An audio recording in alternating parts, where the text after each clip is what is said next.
नमस्कार बच्चों, आप सभी का बहुत बहुत स्वागत एवं अभिनंदन करता हूं आपके अपने यूट्यूब चैनल साइकोलॉजी वाले गुरुजी में। तो आज की इस क्लास में आपको मैं BA 6 सेमेस्टर पेपर 2 जिसका नाम काउंसलिंग साइकोलॉजी है, उसके अंतर्गत यूनिट 5 में जो टॉपिक है उसके बारे में विस्तार से हम आप लोगों को पढ़ाने वाले हैं।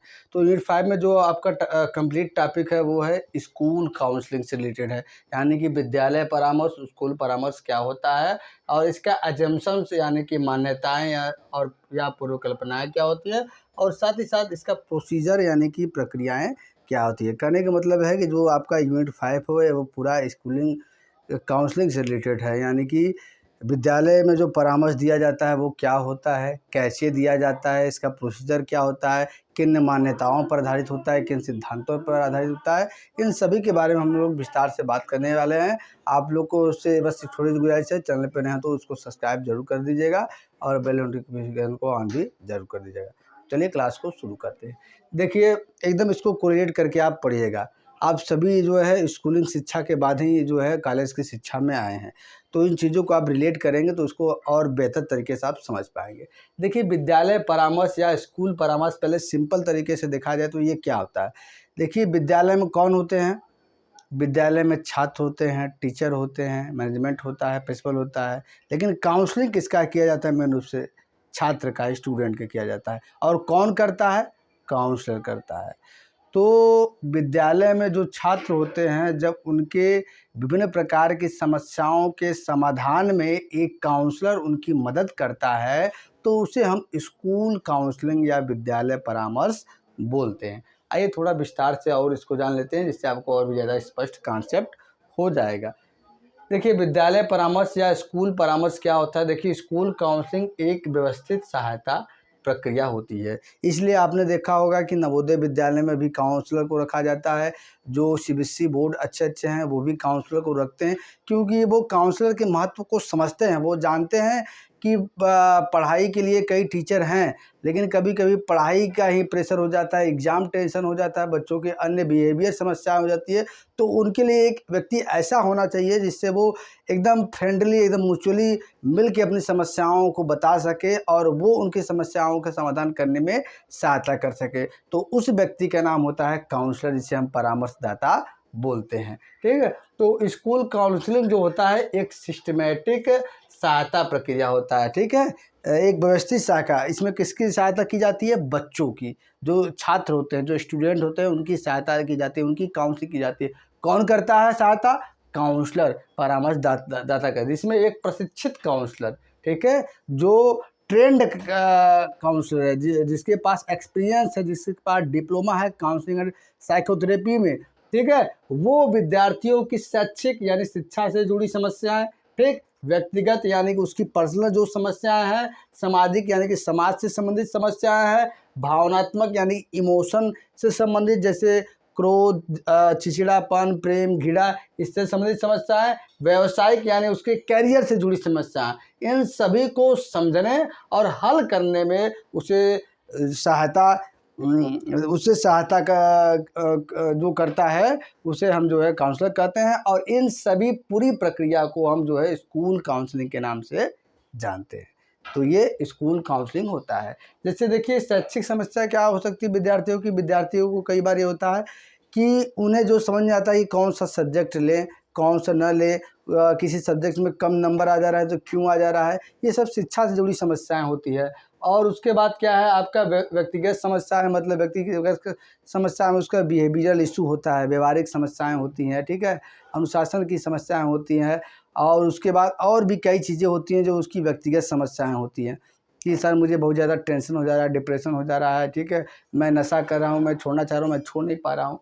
फिर उसके बाद समाज से जुड़ी समस्या है, ठीक है, समाज भी बच्चों को प्रभावित करता है। और भावना मतलब इमोशन अगर इम्बैलेंस होता है तो बच्चों का पढ़ाई मन नहीं लगेगा। ठीक है, तो ये चीज़ें कौन सही करता है? ये आपका काउंसलर सही करता है। और ये सभी पूरी प्रक्रिया को हम स्कूल काउंसलिंग कहते हैं। आइए सिंपल शब्दों में और आसान भाषा में आपको बताते हैं। जब विद्यालय में, स्कूल में कोई छात्र पढ़ाई से लेकर उसका व्यवहार, कैरियर से लेकर परिवार या भावनात्मक समस्याओं का सामना करता है, तो काउंसलर उसकी मदद करता है और इसी पूरी प्रक्रिया को हम स्कूल काउंसलिंग के नाम से बोलते हैं। ठीक है, समझ में आया आपको? देखिए फिर समझ लीजिए, जब विद्यालय में यानी कि आप जहाँ पढ़ रहे हैं, ठीक है, वो आपका कॉलेज है। ठीक, कॉलेज में भी समस्या हो सकती है, और फिर आपने जहाँ तक इंटर के बाद आए हैं, जहाँ तक स्कूलिंग की है, ठीक है, वहाँ भी समस्या आ सकती हैं। तो जहाँ आप पढ़ रहे हैं तो आप छात्र हैं और आपके पास जो समस्या आ रही है पढ़ाई को लेकर, सर मेरा जो है कंसंट्रेशन सही से नहीं हो पा रहा है, मैं पढ़ने में मेरा नहीं मन लग रहा, मैं भटक रहा हूँ सर, मुझे सीखने में दिक्कत होता है सर, ये मैं मुझे ये चीज़ें याद ही नहीं होती है। ठीक है, और व्यवहार से जुड़ी समस्याएं देखें, कुछ बच्चे होते हैं कि आप क्लास में देखेंगे वो बहुत मिसबिहेव करते हैं, डिसिप्लिन में नहीं रहते हैं, नियम तोड़ते हैं, एक दूसरे से मारपीट करते हैं, गाली गलौज करते हैं। फिर कैरियर बच्चों को समझ में आता कि सर हमारे लिए कौन सा कैरियर सही होगा, हमारे रुचि के अनुसार, हमारे योग्यता के अनुसार, हमारे अंदर जो कैपेबिलिटी है उसके अनुसार। ठीक है, परिवार में भी इफेक्ट करता है बच्चों को सबसे ज़्यादा। फिर या भावनात्मक कोई इमोशनल समस्याओं से बच्चा जूझ रहा है या प्रॉब्लम फेस कर रहा है, तो काउंसलर इन समस्याओं को उसको समझने में और उसको हल करने में क्या है, बच्चों की मदद करता है, और इसको हम स्कूल काउंसलिंग बोलते हैं। आइए बात करते हैं कि स्कूल काउंसलिंग का उद्देश्य क्या होता है, यानी कि जो विद्यालय परामर्श होता है उसका उद्देश्य क्या होता है, वो किन उद्देश्यों पे कार्य करता है स्कूल में एक काउंसलर। तो सबसे पहला है कि विद्यार्थियों का समग्र विकास करना, यानी किसी स्टूडेंट का होलिस्टिक डेवलपमेंट करना। सबसे पहला होलिस्टिक डेवलपमेंट का मतलब उसका शैक्षिक विकास, उसका सामाजिक विकास, उसका व्यक्तिगत विकास, उसका व्यावसायिक विकास, उसका भावनात्मक विकास, इसको हम कहते हैं बच्चे का ओवरऑल डेवलपमेंट करना स्कूल काउंसलिंग का पहला उद्देश्य होता है, और काउंसलर इसी को ध्यान में रखकर अपनी काउंसलिंग करता है। दूसरा है शैक्षिक समस्याओं का समाधान, शिक्षा से जुड़ी जितनी भी समस्याएं बच्चे फेस कर रहे हैं उन समस्याओं को सॉल्व करना जो है एक काउंसलर का उद्देश्य होता है, और एक स्कूल काउंसलिंग का ये उद्देश्य होता है। तीसरा सामाजिक समायोजन बना, मतलब समाज के साथ तालमेल कैसे बेहतर तरीके से विद्यार्थी बैठा सकते हैं, समाज से कैसे बेहतर तरीके से घुल मिल सकते हैं, और जो समाज से जुड़ी समस्याएं हैं कैसे उसे फेस करके उसे सॉल्व कर सकते हैं, इसका वो भी सुलझाने का उद्देश्य क्या होता है स्कूल काउंसलिंग का। तीसरा है भावनात्मक संतुलन विकसित करना। देखिए इमोशन जो होता है इसको हिंदी में हम संवेग बोलते हैं, समान वेग में जो आवेग आपके बहते हैं उसे हम संवेग कहते हैं, जैसे क्रोध हो गया, प्रेम हो गया, घृणा हो गया। ठीक है, ये सभी संवेग, ये सब इमोशन होते हैं। कभी कभी देखा होगा कि कुछ विद्यार्थी बहुत ज़्यादा क्रोधी होते हैं, बहुत जल्दी रोने लगते हैं, या बहुत जल्दी भावुक हो जाते हैं, या कुछ और दिक्कत हो जाती है। ठीक है, तो ये इमोशन तब इम्बैलेंस हो जाता है, तो ये स्कूल काउंसलिंग में काउंसलर के माध्यम से इस इमोशन को बैलेंस किया जाता है। चौथा है करियर चयन में सहायता करें, यानी कि विद्यार्थी कौन सा करियर उसके लिए बेस्ट रहेगा, उसके इंटरेस्ट के हिसाब से, उसके एबिलिटी के हिसाब से, उसके कैपेबिलिटी के हिसाब से, ये स्कूल काउंसलिंग का उद्देश्य होता है कि काउंसलर के माध्यम से ये चयन करने में सहायता बच्चों का करना। चौथा है, अगला है आत्मविश्वास और आत्म जागरूकता बढ़ाना। आत्मविश्वास मतलब सेल्फ कॉन्फिडेंस, अपने खुद के ऊपर बच्चों को जब तक विश्वास नहीं होगा तब तक वो कोई चीज़ें हासिल नहीं कर पाएंगे।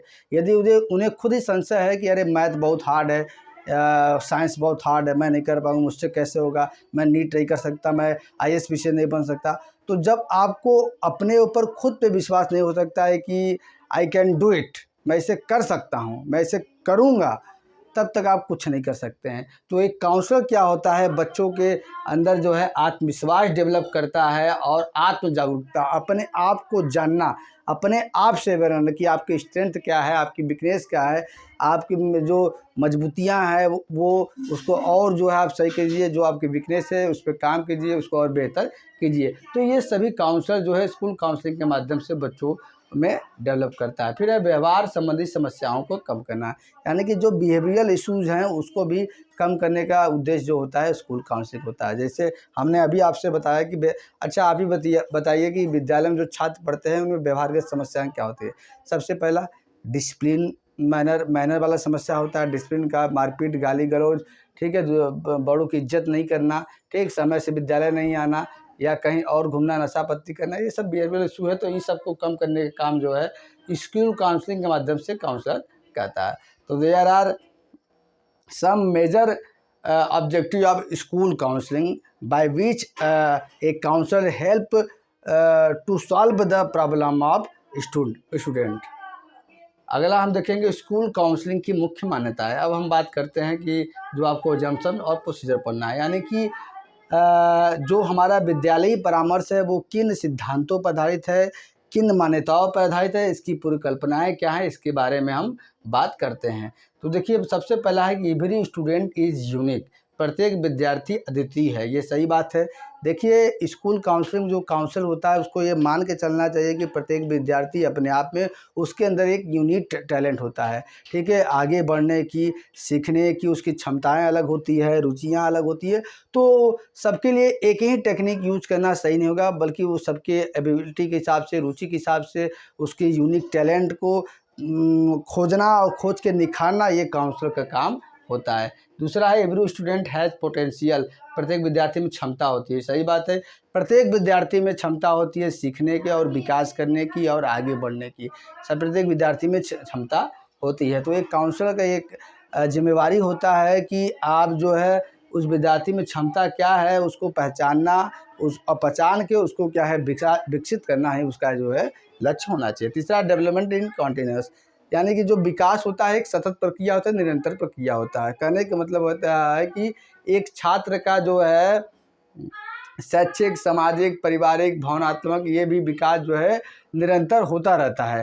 तो जो काउंसलर को ये होना चाहिए कि विद्यार्थी का जो है समय समय पे उसकी जो भी शैक्षिक समस्याएं हैं, सामाजिक समस्याएं हैं, उसको जो है सॉल्व करना चाहिए। कहने का ये मतलब है कि एक ये नहीं है कि एक बार आपने विद्यार्थी की काउंसलिंग कर दी, उसके अंदर इमोशनल प्रॉब्लम आया, वो जब 10 साल का था तो उसके बाद वो ठीक हो जाएगा। नहीं, विकास एक निरंतर प्रक्रिया है। जैसे बच्चा बढ़ेगा, उस समाज में, विद्यालय में, परिवार, मित्र मंडली सबसे मिलेगा, तो उससे भी जो है कुछ प्रॉब्लम आ सकते हैं, वो सीख सकता है, तो उसे काउंसलिंग की ज़रूरत पड़ सकती है। तो इसलिए जो है काउंसलर को करें, जैसे जैसे बच्चा आगे बढ़े, अगर उसको ज़रूरत है तो वहाँ पे काउंसलिंग करनी चाहिए।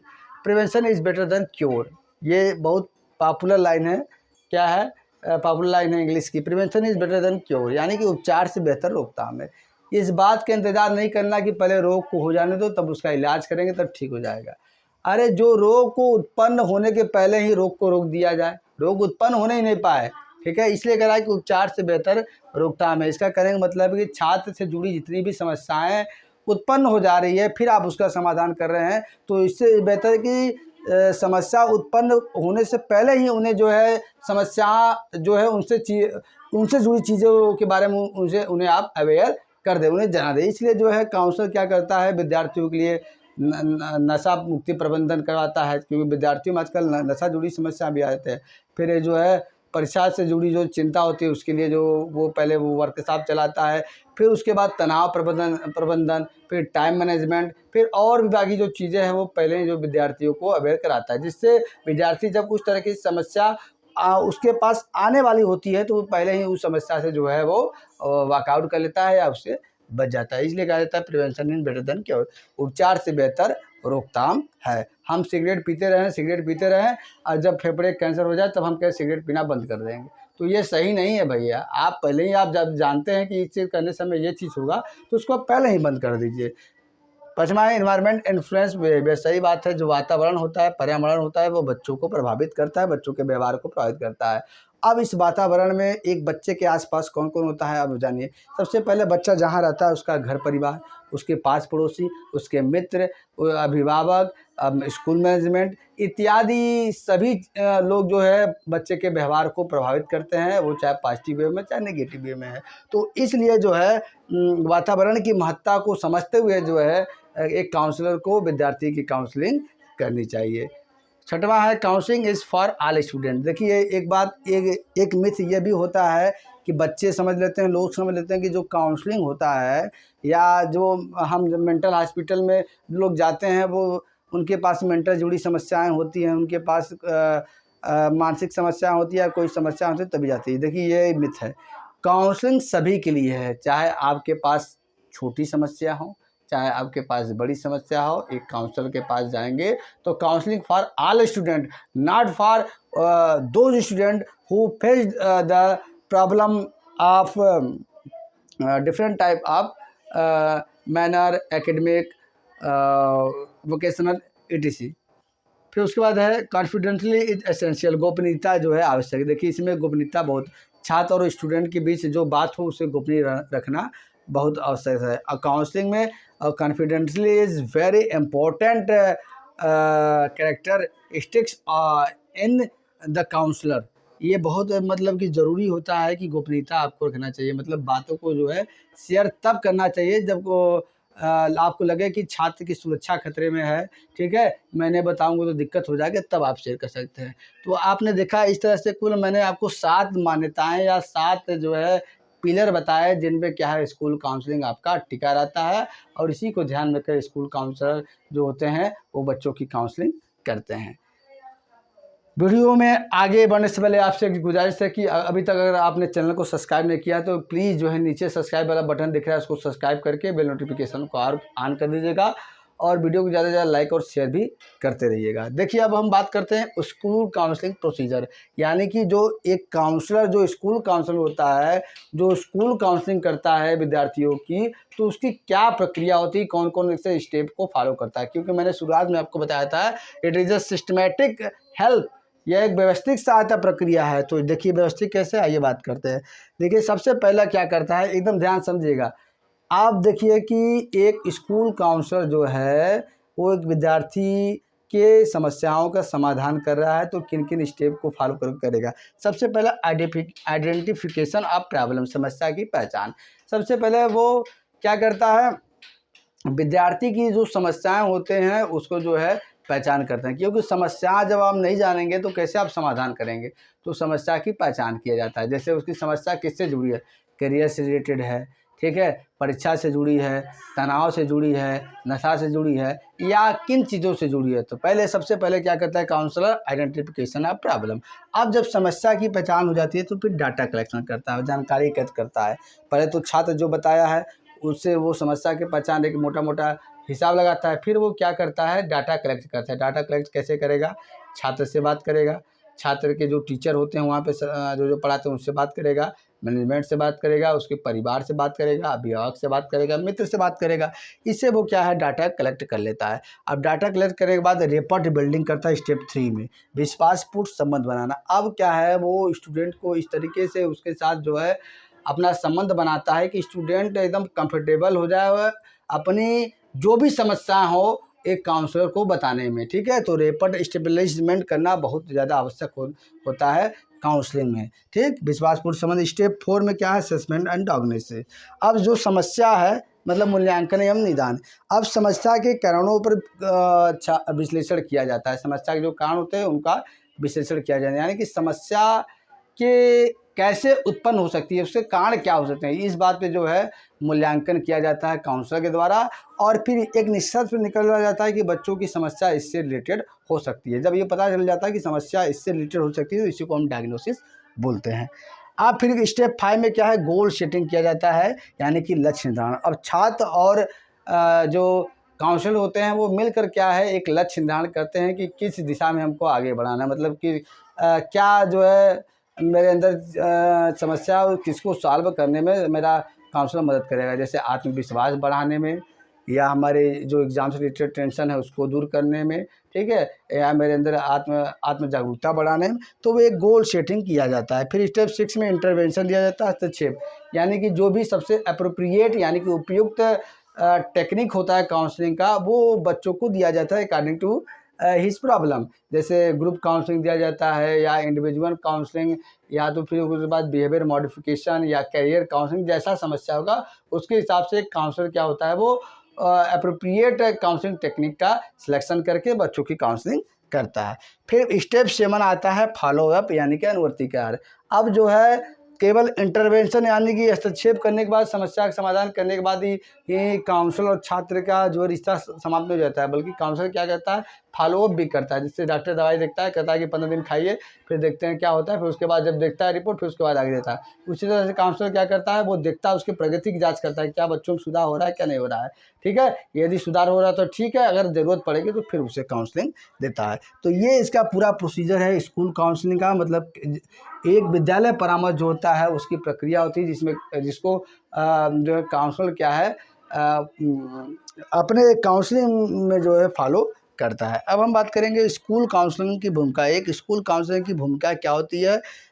स्कूल से जुड़ी जितनी भी चीज़ होती हैं उनको समस्या उनसे उनका समाधान करने में जो है स्कूल काउंसलर की बहुत ही महत्वपूर्ण भूमिका होती है। सबसे वजह से एकेडमिक गाइडेंस यानी शिक्षा से जुड़ा मार्गदर्शन, यानी शिक्षा से जुड़ी जो भी समस्याएं हैं वो उसमें बच्चों को रास्ता दिखाने का काम काउंसलिंग करता है। दूसरा है करियर गाइडेंस, यानी कि क्या वो उपयुक्त करियर का चुनाव करने में भी क्या है उनका मदद करने का काम जो है वो करता है। फिर पर्सनल काउंसलिंग, यानी कि उनकी जो व्यक्तिगत समस्याएं हैं उसको सुलझाने में काम कौन करता है? School counsellor. फिर क्राइसिस इंटरवेंशन, यानी कि जो आपदा से संबंधित हस्तक्षेप है, मतलब जैसे कोरोना महामारी हो गया, उससे जुड़ी कोई समस्या हो गई, भूकंप आ गया, बाढ़ आ गया, उससे जुड़ी कोई समस्या किसी बच्चे के अंदर उत्पन्न हो गई, तो उन सबको समझ कर जो है सुलझाने का काम क्या कौन करता है? स्कूल काउंसलर करता है। मोटी मोटा मैं आपको बता दूं कि जो विद्यालय परामर्श है वह एक ऐसी व्यवस्थित सहायता प्रक्रिया होती है जिसके द्वारा एक प्रसिद्ध काउंसलर क्या होता है, विद्यार्थी की विभिन्न क्षेत्रों की जो समस्याएं होती है उसको समझने में और उसको हल करने में उनकी सहायता करता है। इसको हम स्कूल काउंसलिंग बोलते हैं। ठीक है, तो आज के वीडियो में मैंने आपको कंप्लीट स्कूल काउंसलिंग क्या होता है मैंने बता दिया। अगर इसमें कोई भी आपको संदेह होगा तो आप कमेंट कीजिएगा, मैं आपका जवाब दूंगा। नोट्स जो है मेरे टेलीग्राम चैनल पे अपलोड हो जाएगा, वहाँ पे जाके आप जो है नोट्स अपना देख सकते हैं। बाकी इससे भी आपको हेल्प मिल सकती है। और एक चीज़ और, आप जो है कमेंट बॉक्स में ये भी कमेंट कीजिए कि आपको बीए पहले अगर बच्चे देख रहे हैं तो उसमें ये बताइए कि बीए के कौन से सेमेस्टर क्लास स्टार्ट किया जाए, और एमए वाले देख रहे हैं तो एमए के कौन से सेमेस्टर क्लास स्टार्ट किया जाए, जिससे मुझे ये पता चले कि आप किस सेमेस्टर में अभी पढ़ रहे हैं, तो उस हिसाब से क्लासेस स्टार्ट कर दिया जाए। चलिए मिलते हैं नेक्स्ट वीडियो में किसी अन्य टॉपिक के साथ। तब तक के लिए आपसे बच्चों का बहुत बहुत धन्यवाद। जय हिंद, जय भारत।